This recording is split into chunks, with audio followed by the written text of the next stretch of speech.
Si vous avez cliqué sur cette vidéo, c'est que vous voulez découvrir toutes les nouveautés du salon de Munich 2023. Et bien ça tombe bien, j'y suis. On va découvrir la Model 3 Refresh, le nouveau Renault Scénic électrique. On va découvrir toute la gamme BYD. D'ailleurs, c'est BYD qui m'invite à ce salon.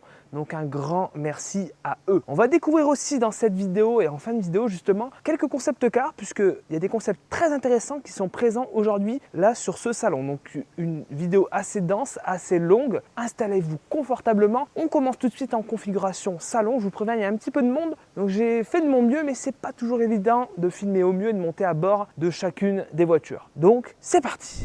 Bon les amis, on commence ce salon avec le Kia EV9. Donc je viens tout juste d'arriver au salon, c'est la première nouveauté que je découvre ici. Alors j'ai pas l'impression que ce soit Kia qui soit présent directement sur le salon, puisque le salon est siglé Mobis et ils ont un Kia EV9, donc c'est plutôt cool comme découverte. On le découvrira comme tous les autres modèles de cette vidéo en réalité. Là, de ce que je vois esthétiquement, c'est très réussi. On a le nouveau style Kia. Donc voilà, on a un intérieur qui est très classique. Donc vous voyez, surtout destiné au marché nord-américain, le Kia EV9. Donc c'est plutôt cool. Et là d'ailleurs, on a une plateforme IGMP. Ça c'est quand même sympa d'avoir ça. La plateforme IGMP sous les yeux, donc plateforme 800 volts, sur lequel repose le Kia EV9 qui est là-bas, et la Ioniq 5, la Ioniq 6, etc. Très intéressant de voir ça en vrai. Cupra Tavascan, le voici, le voilà. Alors il est présent sur le salon comme pas mal de véhicules du groupe Volkswagen, donc ça c'est cool. Cupra Tavascan qui est donc le SUV électrique de la marque. Alors c'est les specs classiques de la MEB qu'on connaît, donc batterie, moteur, etc. ainsi que la recharge. C'est pas une mauvaise plateforme. Donc ce qui va nous intéresser aujourd'hui, c'est surtout le style de la voiture. Et ben, c'est très Cupra. On remarque qu'on a la nouvelle signature lumineuse ici qu'on retrouvera sur la borne Cupra Born qui sera restylée d'ailleurs prochainement. Ça marche bien, c'est très acéré, très sportif. On a le très grand écran à l'intérieur, mais ça reste l'intérieur classique. Pas de révolution non plus énorme. L'avantage, ça sera surtout le coffre dans cette voiture qui est quand même assez volumineux. Mais c'est une voiture qui est assez haute, assez sportive. On a des grandes jantes. Je suis assez content de le découvrir en vrai quand même. C'est plutôt réussi. Moi perso, je valide. Les amis, là on est sur le stand BYD. Donc voilà, on va découvrir toute la gamme qu'on avait déjà eu l'occasion de découvrir. Encore une fois, un grand merci à eux parce que c'est grâce à BYD que je suis sur ce salon aujourd'hui, puisque j'ai été invité par la marque. Donc c'est super. Alors, je vais faire le tour un petit peu des modèles que vous connaissez déjà, mais la grande nouveauté, ce sera celui-ci, c'est le Seal U, qui est, on va dire, la Seal, mais en version SUV. C'est une grosse Seal. La Seal qui est elle-même la concurrente, entre guillemets, de la Model 3. Le Seal U qui est ici, toutes les informations s'affichent juste en dessous, mais de toute manière, j'ai une petite note avec moi. Alors ici, on a un SUV qui est ici dispo en deux versions. Donc c'est du classique 2 roues motrices, 4 roues motrices. On est un peu moins de 220 chevaux, deux tailles de batterie de 71 et de 87 kWh de capacité et jusqu'à 500 km d'autonomie WLTP. Au niveau de la recharge, on est à 140 kW. BYD, gros avantage, c'est les batteries Blade LFP, donc batteries structurelles qui sont quand même très intéressantes techniquement. Je vais vous montrer un petit peu comment ça se passe. Vous voyez, en fin de compte, chaque lame là, c'est une batterie. Voilà. Ça permet d'optimiser l'espace, etc. Donc c'est une techno que BYD répand sur toute sa gamme et même sur d'autres marques, puisque par exemple le modèle Y de Tesla a des batteries BYD Blade pour le modèle fabriqué en Allemagne, si je dis pas de bêtises. Là voici la fameuse Seal. On a eu l'occasion de découvrir la Seal en statique et pourquoi pas sur route prochainement, je l'espère. Magnifique voiture, pareil encore une fois, batterie Blade. Plutôt bonne efficience grâce à l'aéro. Après, pareil, ça reste à vérifier. Les premiers essais ont commencé à apparaître sur YouTube. La fameuse Dolphin qu'on avait testée, encore une fois, ici dans un biton gris et bleu. C'est assez spécial.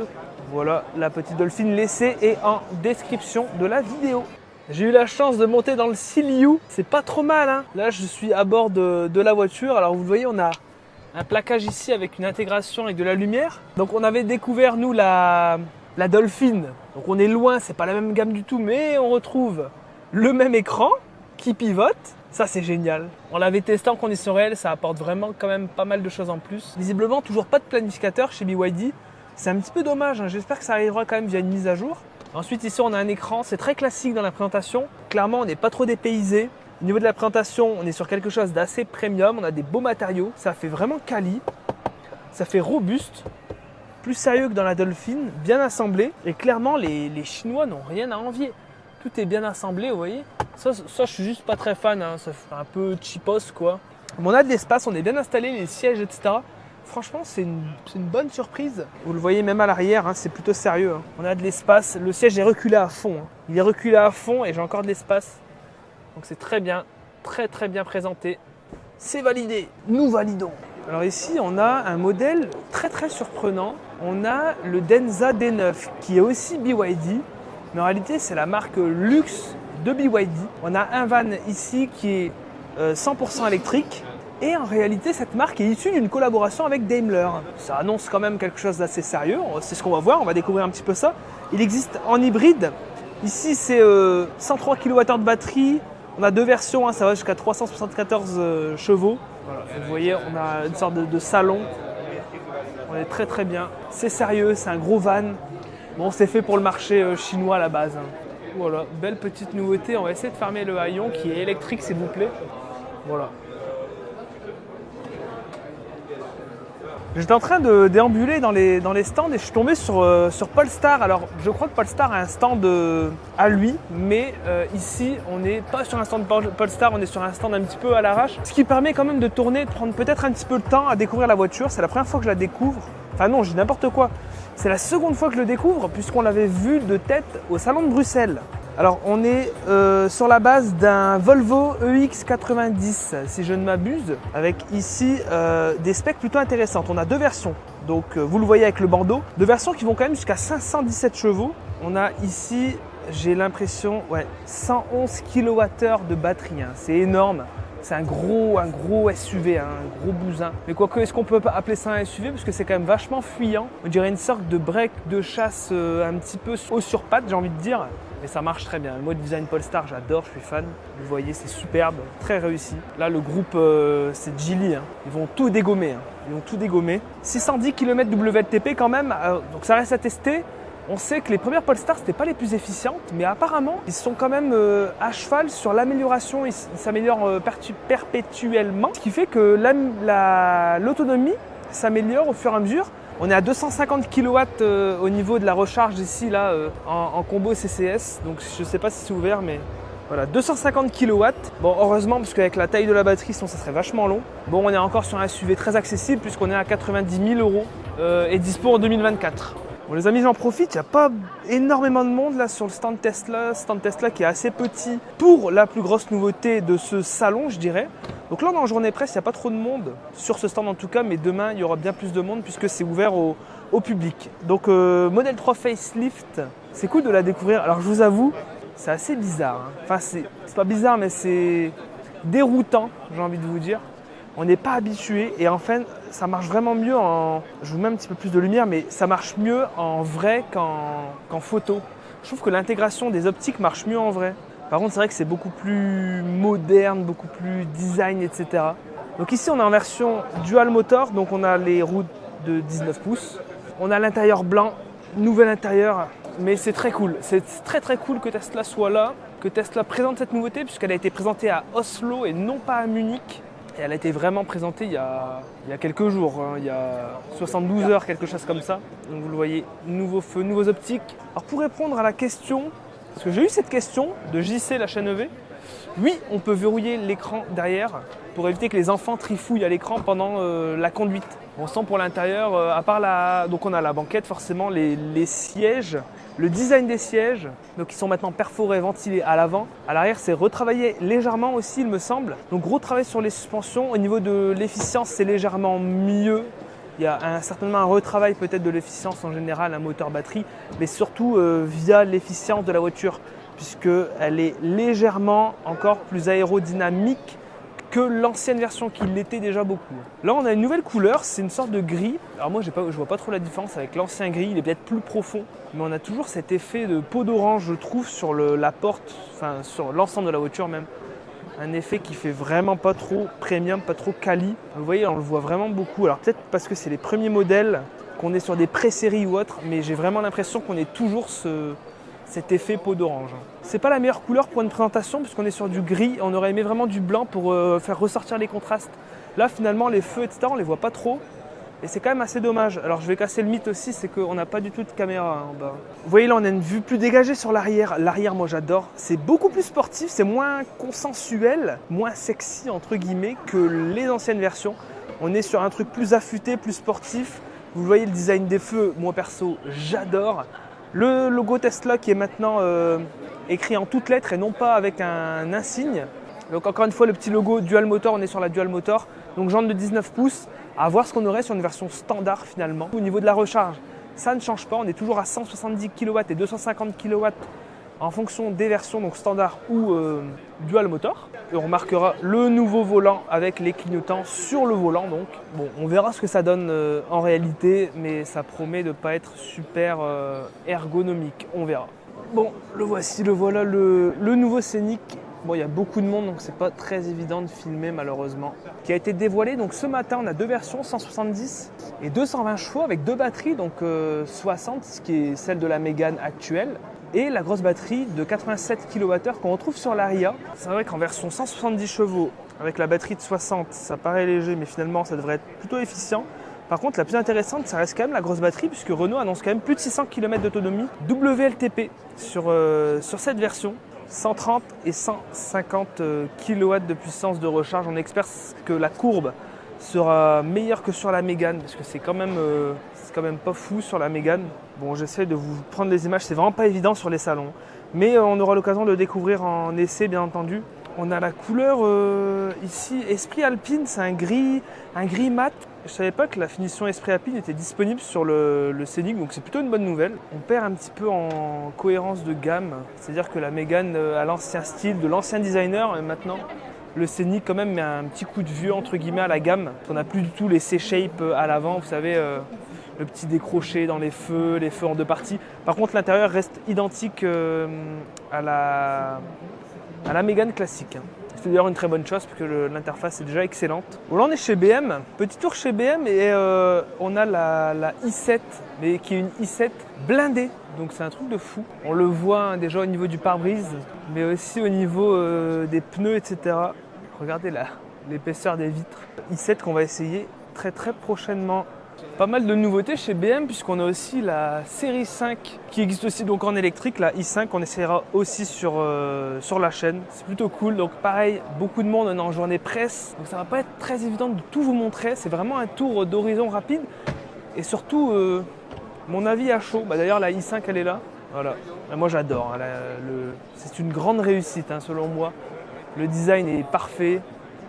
Les jantes, regardez, c'est magnifique. L'intérieur, c'est très classique, c'est du BM. Hein. On connaît, mais il y a quelques inspirations de la i7, comme les petits inserts lumineux là, intégrés en transparence. C'est pas trop mal. Et ici, donc c'est une version eDrive 40. Voilà, moi j'adore, magnifique.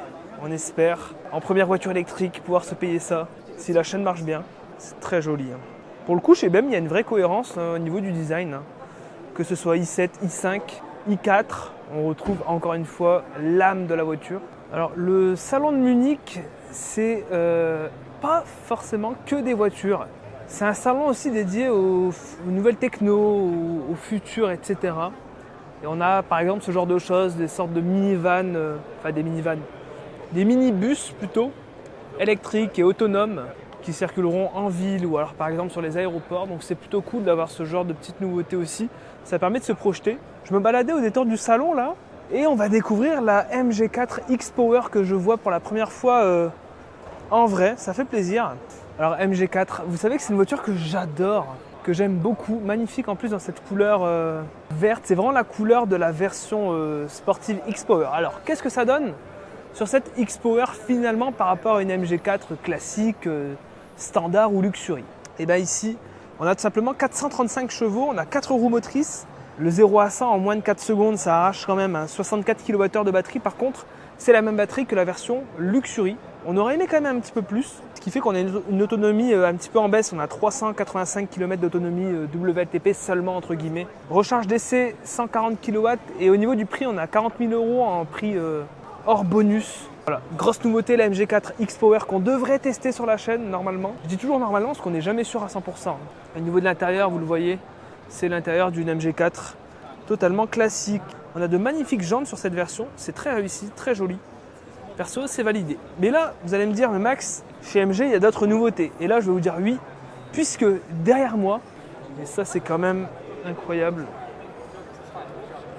vous voyez, le design est incroyable. Je suis vraiment bluffé pour le coup. Autant en photo, ça rend bien, mais alors en vrai, c'est magnifique. Et puis regardez les portes, ça c'est pas impressionnant.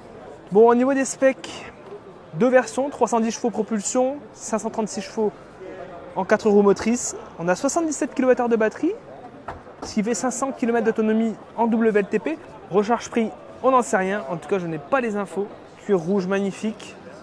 On a 3 écrans, un grand écran central ici, une poignée de maintien. Regardez un petit peu.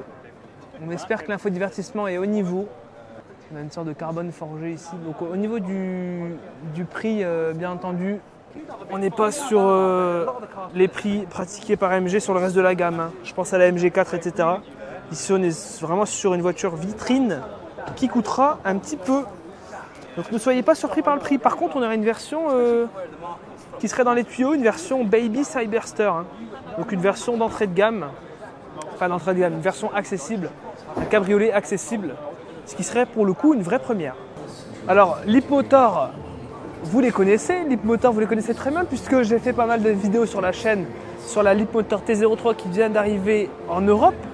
Et là, on est à Munich. D'ailleurs, la Leapmotor T03 est là-bas. Mais là, à Munich, Leapmotor débarque avec une gamme de fou. On a 3 voitures, 2 SUV, une berline. En plus de la T03 là-bas, qui pour le coup fait vraiment pas le figure. Je vous mets les specs, je ne sais pas du tout ce que ça vaut. Est-ce qu'on peut voir ça ici? Bah écoutez, ça n'a pas l'air trop mal, hein, puisque on a 89 kWh de batterie, donc forcément grosse batterie, grosse autonomie. En cycle CLTC, on est à 630 km, ce qui doit faire à peu près 550 en vrai. Garantie de 4 ans, 400 kW de puissance. On n'a pas la puissance d'essai, mais ils mettent 40 minutes pour le 30 à 80, donc c'est pas ouf. On est habitué, hein, les véhicules chinois ne rechargent jamais très vite. Mais au niveau du style, c'est pas trop mal. Bon, toutes les caisses chinoises se ressemblent quand même pas mal. Hein. C'est très basique, ça fait très Mercedes là sous cet angle. Mercedes thermique. Ou alors même Ioniq 6. Hein. C'est ouf comme ça ressemble à la Ioniq 6. Vous le verrez pas très bien en vidéo parce qu'il y a beaucoup de reflets et la couleur est assez sombre. Mais ça a vraiment un look de Ioniq 6. Coffre très grand, c'est comme une Model 3 ou une Ioniq 6 encore une fois. C'est-à-dire qu'il n'y a pas de haillons, c'est une malle classique. Peut-être un petit peu dommage. Vous voyez, on a 3 dalles magnifiques. Je crois que c'est très rare les voitures qui proposent 3 dalles. On va checker la réactivité de l'écran, tiens. Trip recorder, on a une dashcam intégrée, ça c'est génial. Bon, je sais pas où se situe la map. On a des caméras 360, pourquoi pas. Bon, visiblement, on n'a pas encore de carte intégrée. Par contre, la réactivité est dingue, ça marche vraiment super bien. Et c'est plutôt bien présenté. On est à des années-lumière de la T03. Ce modèle-là, qui est un SUV, pour le coup, on dirait un peu une maquette parce que j'ai pas l'impression qu'on puisse rentrer à bord de la voiture. Hein. Les vitres sont teintées et ça me fait beaucoup penser à NIO, là, la petite protubérance sur le toit. Donc à mon avis, ça c'est pour les ADAS, c'est cool. L'intérieur a l'air d'être identique, peu importe la voiture. Hein. On a toujours cette dalle avec 3 écrans, vous le voyez. C'est encore un modèle différent. REV, alors à mon avis ça c'est un hybride, ouais. Celui-là ça doit être un hybride, celui-là c'est la version électrique. 70 kWh de batterie. Ouais, 40 minutes pour le 30 à 80, c'est pas ouf. Version RWD. Bon, à voir hein, lorsque ça sera dispo à l'essai. Donc voilà pour ce qui est de Leapmotor, un très beau stand, très grand stand, parmi les plus grands du salon. Donc plutôt cool. Bon, belle découverte encore une fois sur ce salon, puisqu'on a une voiture que j'adore personnellement et que je rêve de voir enfin sur nos routes en France en tout cas. C'est la Zeekr. La Zeekr, ça dépend comment on le prononce, mais la Zeekr 001. C'est une voiture qui, en tout cas en Chine, promet 1000 km d'autonomie selon le cycle CLTC, donc c'est le cycle d'homologation de chez eux. C'est-à-dire qu'on a une énorme batterie, je vous mets les specs, et vous le voyez, on a une très très jolie voiture. Au niveau du style, j'adore. Alors c'est Geely, donc c'est Volvo, Smart, Lynk & Co, etc. C'est le même groupe. Donc on sait que c'est une marque sérieuse, c'est pas de la rigolade, c'est pas de la blague. Hein. Déjà au niveau du style, on le voit, moi j'adore, je suis fan. Il y a une version même ultra sportive qui a été présentée. Ici on a, bon ça reste, on dirait une sorte de proto, hein. On a un 3e écran et tout. On ne pourra pas monter à l'intérieur, c'est dommage, c'est un petit peu le point faible de ce salon. Il y a beaucoup de modèles qui sont inaccessibles, même aux journées presse, c'est quand même vachement dommage. Bon, le voyez au niveau de la face avant, on remarque le lien de parenté avec le Lynk & Co 01 que j'avais testé sur la chaîne. On voit que ça a le même style, même phare, etc. Je suis sûr même que ça devait être une Lynk & Co à la base, mais finalement ça sera une Zeekr. Là je suis en centre-ville de Munich. Vous avez dit, il y a quelques petites nouveautés aussi qui sont présentées justement en centre-ville, et justement c'est l'occasion de parler de Smart qui, j'ai l'impression, n'est pas présent au salon, au Palais des Expos. Donc il est au centre-ville et il nous présente de belles nouveautés que j'ai jamais eu l'occasion de découvrir encore malheureusement. On a le Smart #1 en version Brabus ici, donc version sportive. Vous voyez l'intérieur. Alors je suis déjà monté en passager dans la voiture, mais jamais, je ne l'ai jamais conduite. Donc j'espère que ça arrivera prochainement, parce que pour l'instant, ce n'est pas encore le cas. Vous voyez l'intérieur très classique, assez plastique quand même, assez basique, assez plastique, mais apparemment des premiers retours, c'est pas trop mal. Hein. Ici, donc version sportive encore une fois, donc on a un intérieur spécifique avec un petit entourage rouge, etc. Donc c'est pas trop mal. C'est une voiture que j'aime bien, j'apprécie au niveau du design. Et là on a la toute nouveauté, c'est une nouveauté, ça c'est le Smart #3 qui est en fin de compte la version monospace, enfin pas monospace mais version rallongée / coupée du #1. On a le même intérieur à quelques détails près. Les jantes ici que je trouve horribles. La couleur est sympa, ça rend mieux en vrai qu'en photo. Ça fait très Mercedes au niveau de l'arrière comme ça, on dirait vraiment un SUV de chez Mercedes. On retrouve toujours les poignées dans les portes. On est très très loin de ce que faisait Smart au début. Est-ce qu'on s'éloignerait peut-être pas un peu trop de l'ADN de Smart? J'ai pas les specs en tête, je vous les mets au montage. Je vous propose de commencer la partie sur les concepts. Donc je vais sélectionner que quelques concepts, je ne vais pas tout montrer parce qu'il y en a beaucoup trop. Mais on va parler du plus intéressant aujourd'hui, c'est l'ID2 en version GTI. Donc l'ID2 qui sera la petite citadine électrique accessible, enfin, en tout cas on l'espère, de Volkswagen, qui sera donc déclinée en version sportive GTI. C'est une première d'avoir le badge GTI sur une sportive, enfin sur une électrique. Donc on voit que ça y est, GTI sur le thermique c'est terminé. Une page se tourne, c'est plutôt une bonne nouvelle d'ailleurs. C'est la première fois que je vois ce concept en vrai et je dois vous l'avouer, c'est très très réussi, moi j'adore. On retrouve un petit peu le style de base de Volkswagen. Donc c'est fini le style ID, etc. qui pour le coup est déjà un peu périmé. Donc Volkswagen est passé très rapidement là-dessus quand même. Là on revient aux bases avec un style très polo, très classique. Et en version sportive, ça marche extrêmement bien. On ne connaît pas les specs de cette voiture. Les amis, là pour enchaîner sur les concepts cars, on est chez BM. Et là on a un concept très, très intéressant, c'est le concept Neue Klasse. Donc c'est un concept, on va parler rapidement, mais ça donne un petit peu la feuille de route de BM pour les années à venir. Donc là en l'occurrence c'est 2025-2026 de tête. Donc voilà, écologie, matériaux réutilisés, grand espace, modernité. C'est du classique, mais moi ce que je trouve vachement étrange, c'est... Bon là on est sur un concept, donc ça préfigure peut-être la future série 3, mais il n'y a pas de modèle en particulier qui est visé.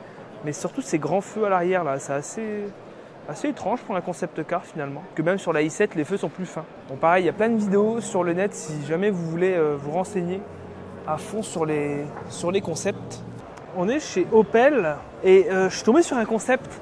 Alors c'est vrai que c'est un gros concept pour le groupe, pour la marque. C'est un concept expérimental, c'est même son nom je crois, qui est juste ici, alors qui à mon avis donne la vision non seulement sur le style mais aussi sur la direction que prendra Opel. On voit directement déjà que c'est un crossover, pas un SUV mais un crossover, donc à mon avis la marque va se diriger vers ça à l'avenir. Et on voit l'évolution du viseur à l'avant qui passe sous une bulle, pas en verre mais en un seul tenant. Donc le phare risque d'être en un seul tenant. On a une identité lumineuse qui change encore une fois, ça change beaucoup et cette fois-ci elle a l'air d'être verticale en dessous du logo Opel qui a d'ailleurs changé récemment. On voit que ça sera une voiture, bon c'est un petit peu la même philosophie partout, mais voiture à vivre, très lumineuse, il y a de l'espace, c'est moderne, c'est connecté, grande roue pour le style. Et voilà, c'est tout ce qu'on pourrait dire sur cette Opel expérimentale, mais c'est un concept car, donc après c'est de l'analyse on va dire. Voilà, on a la Vision 111. Pareil, c'est une étude de style, ça montre un petit peu la vision de Mercedes pour les années à venir. Véhicule efficient, véhicule écologique, matériaux réutilisables, etc. On connaît. Hein. Bon, moi je suis pas fan du tout, je vous le montre, mais c'est vraiment super bling bling. C'est un petit peu ce que fait Mercedes. D'ailleurs, je trouve les intérieurs Mercedes très très bling bling. Hein. Moi, ça me plaît pas du tout. Et on voit que ce concept garde cette vision pour le coup. On n'ira pas plus loin que cette découverte rapide. Bon voilà les amis, j'espère que cette vidéo vous a plu. Un grand merci encore une fois à BYD pour l'invitation à ce salon et les quelques jours que j'ai pu passer à Munich. N'hésitez pas à commenter cette vidéo, on va échanger un petit peu à propos des nouveautés. Je pense que c'est assez excitant. Il y a pas mal de débats qui vont émerger grâce à ça. Donc voilà, abonnez-vous, lâchez un petit commentaire et on se retrouve dimanche dans la prochaine vidéo, dimanche matin. Vous allez voir, c'est plutôt cool comme sujet. Allez, à dimanche.